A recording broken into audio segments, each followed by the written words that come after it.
There's a scene that exists somewhere in the vaults of MGM Studios, locked away for decades, that Ann-Margret has never been able to bring herself to watch. Not because it was scandalous, not because it was poorly filmed, but because, in her own words, some things are too beautiful to look at twice. The year was 1964, and what happened between her and Elvis Presley during the filming of that particular scene would create ripples that would last a lifetime. But before we dive into that forbidden moment, we need to understand how two of the most electrifying performers of their generation found themselves in a situation that would change both of their lives forever. July 1963. The MGM soundstage was buzzing with the kind of energy that only happens when something special is about to unfold. Elvis Presley, already a global phenomenon, was arriving to begin work on what would become Viva Las Vegas. He'd made plenty of movies by this point, churning them out like a factory assembly line under the watchful and controlling eye of his manager, Colonel Tom Parker. Most of these films were forgettable fluff, vehicles designed to showcase Elvis's music and good looks while requiring minimal actual acting. Elvis knew it. The critics knew it. Even his most devoted fans knew it. But this time, something different was in the air. Ann-Margret Olsen was 22 years old when she walked onto that MGM lot, and she was about to collide with destiny. Born in Sweden and raised in the suburbs of Chicago, she had already begun making waves in Hollywood with her explosive performance in Bye Bye Birdie. The press had started calling her the female Elvis, a comparison that actually held weight. Like Elvis, she possessed an almost supernatural ability to command attention the moment she entered a room. Like Elvis, she had that indefinable quality that made cameras love her. Like Elvis, she could sing, she could dance, and she had a raw sexual energy that was barely containable within the confines of 1960s cinema standards. And like Elvis, beneath the bombshell exterior, she was surprisingly shy and vulnerable. The moment they met, something clicked. Not just attraction, though that was undeniably there. It was recognition. Two people who understood what it meant to be constantly performing, constantly on display, constantly living up to an image that both defined and confined them. Elvis saw in Ann-Margret someone who matched his energy, someone who wouldn't be intimidated by his fame, someone who could keep up with him. And Ann-Margret saw in Elvis something that went beyond the iconic image, beyond the hip-swiveling, lip-curling persona that had conquered the world. She saw a fellow performer who understood the cost of fame. Their chemistry wasn't just obvious, it was volcanic. From the very first screen test, everyone on set could feel it. This wasn't acting. This was something real, something dangerous, something that couldn't be faked. When they danced together, when they looked at each other, when they performed opposite each other, there was an electricity that practically sparked off the screen. Director George Sidney knew immediately that he had something special on his hands.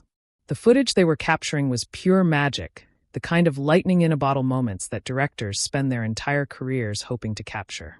But magic, as anyone in Hollywood will tell you, comes with complications. Elvis Presley was not a single man. Back at Graceland, waiting for him, was Priscilla Presley.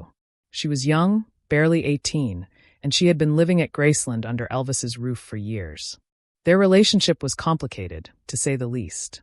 Elvis had met Priscilla when she was just 14 years old, while he was stationed in Germany during his army service. He had shaped her, molded her into his ideal vision of what a woman should be. She dressed the way he wanted, wore her makeup the way he liked, even styled her hair to match his preferences. She was in many ways his creation, and she was waiting for him to marry her. But then there was Ann-Margret, and Ann-Margret was nobody's creation but her own. She was confident, established in her own career, and completely unwilling to be molded into someone else's ideal. She was a force of nature, and Elvis was drawn to that independence like a moth to a flame. The attraction between them was immediate and intense, and it didn't take long before their professional relationship crossed the line into something much more personal. The affair began quietly, as these things often do. Stolen moments between takes. Long conversations in their dressing rooms. Dinners at out-of-the-way restaurants where they hoped the press wouldn't find them. Elvis would pick up Ann-Margret on his motorcycle, and they would ride through the Hollywood Hills, two of the most recognizable faces in the world, trying to find moments of normalcy in their extraordinary lives. He would come to her parents' house for dinner, something that might have seemed ordinary if it weren't Elvis Presley sitting at the table, charming Ann-Margret's mother and father with his southern manners and genuine warmth. Back at Graceland, Priscilla was hearing rumors. The tabloids had started picking up whispers about the chemistry between Elvis and his co-star. But Elvis assured her that it was nothing, just publicity for the film, just professional acting. Priscilla wanted to believe him. She had invested too much of her life, too much of herself, into this relationship to accept that Elvis might be falling in love with someone else. So she pushed the doubts aside and trusted the man she was planning to spend the rest of her life with. On set, however, tensions were building in unexpected ways. Director George Sidney had developed his own infatuation with Ann-Margret. He began favoring her in the film, giving her more screen time, more musical numbers, making sure the camera loved her just as much as he did. This did not sit well with Colonel Parker, Elvis's manager, and the man who controlled every aspect of his career with an iron fist. Parker had not built Elvis Presley into the biggest star in the world only to watch him be upstaged by his co-star, no matter how talented she was. He began complaining to the studio, demanding that Ann-Margret's role be reduced, that Elvis receive more focus, that the film remember who the real star was supposed to be.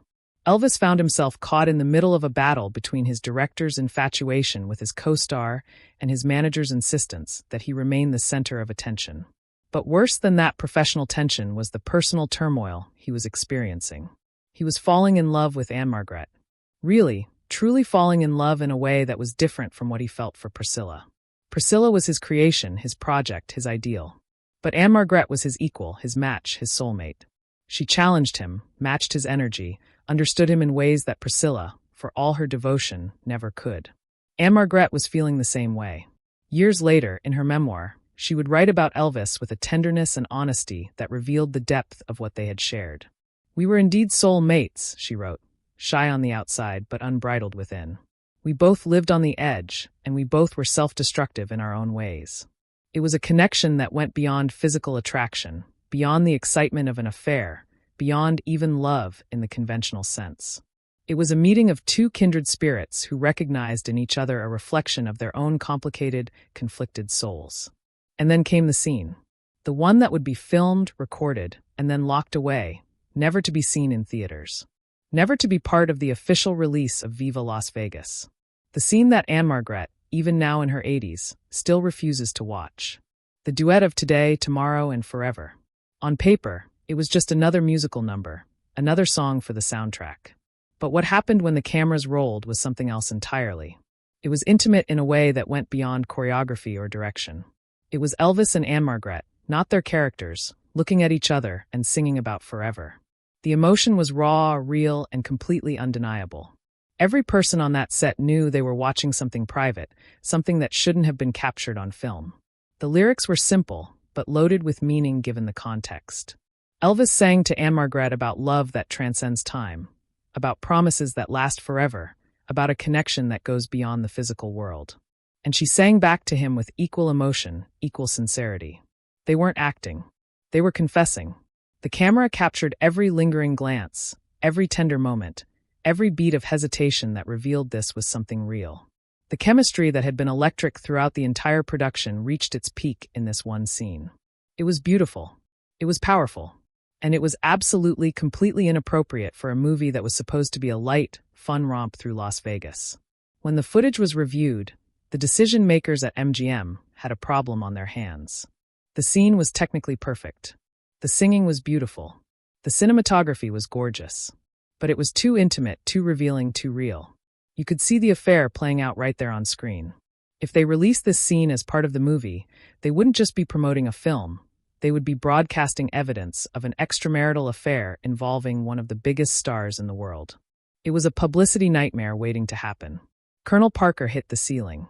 The studio executives panicked. And the scene was cut. It was relegated to a vault somewhere, existing only as a memory for those who had been on set that day and as a piece of footage that would occasionally surface in documentaries and special features decades later. But for Ann-Margret, that scene represented something she couldn't bear to revisit. It was a moment of pure, unguarded emotion. A moment when she and Elvis weren't thinking about the consequences, weren't thinking about Priscilla waiting at Graceland, weren't thinking about their careers or their images or anything except what they felt for each other. And to watch it again, to see that moment frozen in time, would be to relive something that was already too painful to fully process. Because the affair couldn't last. Both Elvis and Ann-Margret knew it, even if they didn't want to admit it. Elvis had commitments, responsibilities, and an entire life built around his relationship with Priscilla. He had Colonel Parker breathing down his neck, making it clear that a scandal of this magnitude could destroy everything they had built. He had an image to maintain, a career to protect, and a sense of obligation to the woman who had waited for him, who had molded herself into his ideal partner. Ann-Margret, for her part, had her own career to think about. She was on the rise, but she was still establishing herself. Being known as the woman who broke up Elvis Presley's relationship would have defined her in ways that could have derailed everything she was working toward. She also had enough respect for the institution of commitment to know that what she and Elvis had, no matter how real and powerful, was built on a foundation that couldn't sustain a lasting relationship. At least not in the world they lived in, not in the spotlight they both inhabited. The affair continued for about a year after filming Wrapped. They would see each other when they could, always trying to be discreet, always knowing that the press was watching, waiting for confirmation of what everyone suspected. Elvis would call her late at night. They would meet in secret.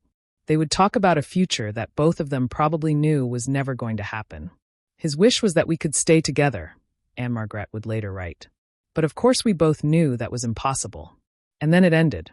Not with a dramatic confrontation or a bitter fight, but with a gradual acceptance of reality.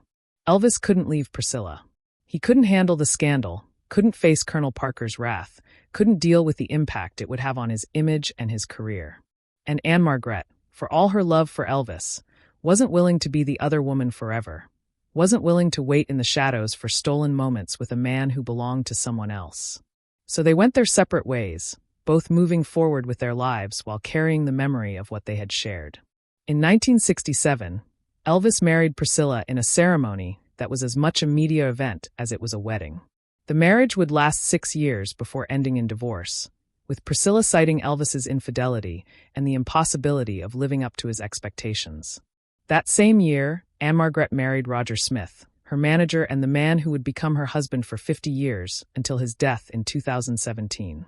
By all accounts, it was a happy, stable marriage, built on mutual respect and genuine affection.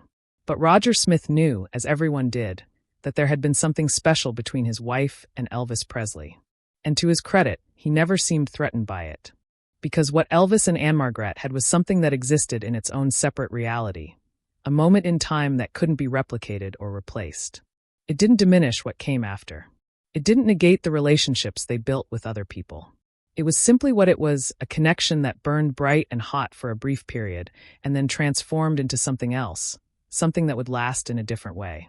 The evidence of that lasting connection became clear in the years that followed. Starting in 1967, after Elvis married Priscilla, every time Ann-Margret opened a show in Las Vegas, a floral arrangement would arrive at her dressing room. Not just any flowers, but an elaborate display arranged in the shape of a guitar, filled with red roses. There was never a card, but Ann-Margret always knew who they were from. Elvis never forgot. Year after year, show after show, the flowers would arrive. They were his way of saying he remembered, he cared. He was still connected to her in some way that transcended the end of their romantic relationship. In 1972, Ann-Margret had a terrible accident during a performance at Lake Tahoe. She fell from a 22-foot platform onto the stage below, suffering severe injuries including a broken jaw, a broken arm, and multiple facial fractures. The accident nearly killed her, and doctors weren't sure she would ever perform again. She spent weeks in the hospital, undergoing multiple surgeries, facing the very real possibility that her career was over. And during that time, Elvis called her every single day. He sent more flowers. He offered to visit. He made sure she knew that she wasn't alone. When she finally returned to the stage 12 weeks later, determined to prove that the accident hadn't defeated her, the flowers were waiting. The guitar made of roses. Elvis's way of welcoming her back. This pattern continued for years. No matter what was happening in Elvis's life, no matter how chaotic things became, the flowers always arrived for Ann-Margret. It was a constant, a touchstone, a reminder of something that had been real and meaningful. Until August 15, 1977. Ann-Margret was preparing for a show when she realized that the flowers hadn't arrived. For the first time in a decade, there was no floral guitar waiting in her dressing room. She knew immediately that something was wrong. Elvis would never forget. Elvis always sent the flowers. If the flowers hadn't arrived, then something terrible must have happened. The next day, the news broke. Elvis Presley had been found dead at Graceland. He was 42 years old. Ann-Margret was devastated. She was one of the only women from Elvis's Hollywood years to be invited to his funeral. Priscilla, who had divorced Elvis 4 years earlier but remained close to him until the end, personally ensured that Ann-Margret was included among the mourners. It was an acknowledgement, perhaps, that whatever had been between Ann-Margret and Elvis was significant enough to warrant her presence at his final goodbye. Ann-Margret attended the funeral, maintaining the dignity and discretion that had characterized her entire relationship with Elvis. She never spoke publicly about the details of their affair. She never sold stories to tabloids or wrote tell-all books or tried to capitalize on her connection to one of the most famous men in the world.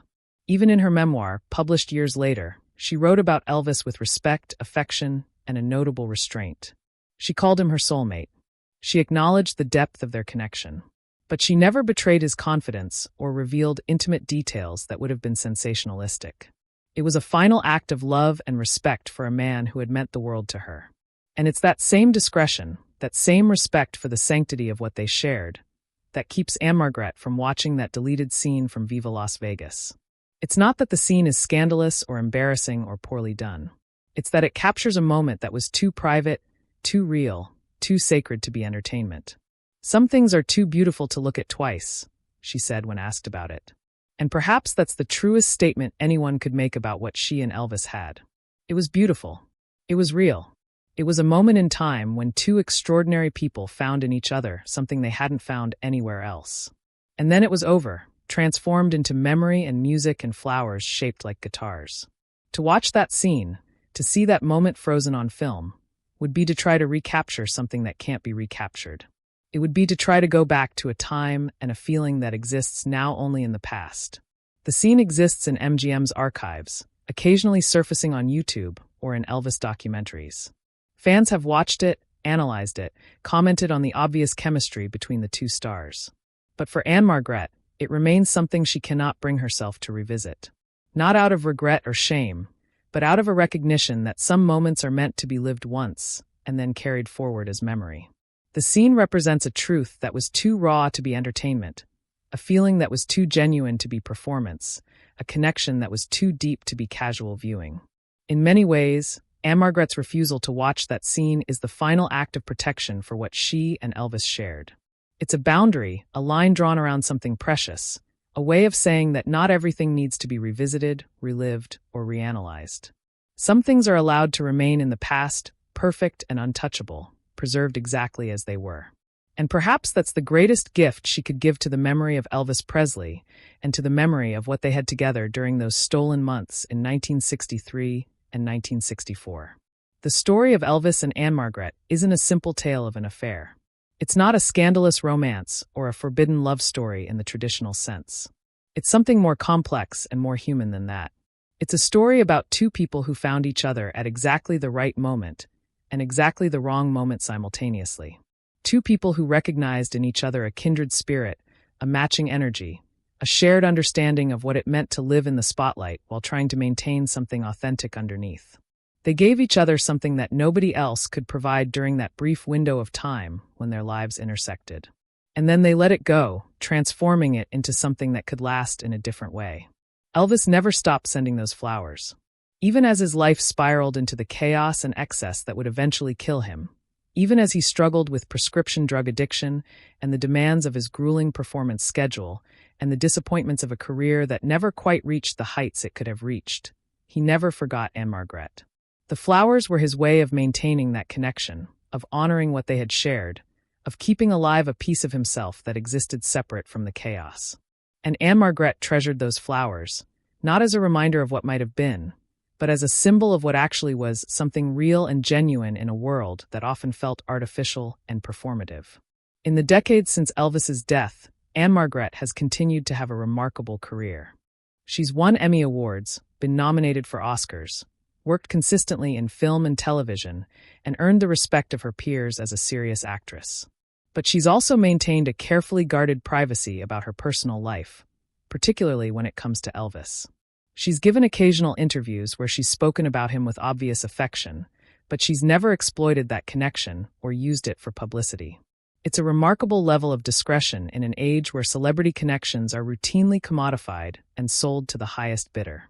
That discretion, that respect for the privacy of what they shared, is perhaps the most romantic aspect of their entire story. In a world where everything is documented, shared, and analyzed, Ann-Margret has kept something sacred. She's drawn a boundary around those memories and maintained it for over half a century. The deleted scene from Viva Las Vegas exists in that protected space, an artifact from a time when she and Elvis were young and in love and making magic on a Hollywood soundstage, completely unaware of how the story would end. When Ann-Margret says that some things are too beautiful to look at twice, she's acknowledging a profound truth about memory and love and loss.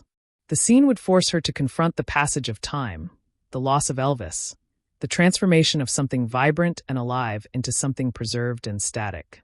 It would make concrete something that she prefers to keep fluid in her memory. It would pin down a moment that she wants to remain free. And so she doesn't watch it. She doesn't revisit it. She lets it exist in the past, perfect and untouchable, exactly as it was when they filmed it all those years ago. The story of why Ann-Margret won't watch that one scene she filmed with Elvis in 1964 is ultimately a story about love, loss, and the choices we make about what we carry forward and what we leave behind. It's about recognizing that not everything needs to be revisited, that some memories are more powerful when left undisturbed, that there's a kind of wisdom in knowing when to let the past remain in the past. Ann-Margret has carried her love for Elvis Presley forward through all these years, but she's carried it in her own way, on her own terms, with a dignity and discretion that seems almost impossible in today's world. That deleted scene sits in a vault somewhere, a time capsule from 1964, capturing a moment when two of the most charismatic performers of their generation looked at each other and let the cameras see something raw and real and completely genuine. It's been over 60 years since that scene was filmed.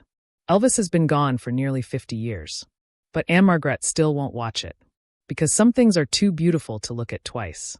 Because some moments are meant to be lived once and then preserved in memory, where they can remain perfect and untouchable. Because the greatest act of love is sometimes knowing what to hold on to and what to let go, what to revisit and what to leave alone, what to share with the world and what to keep sacred and private.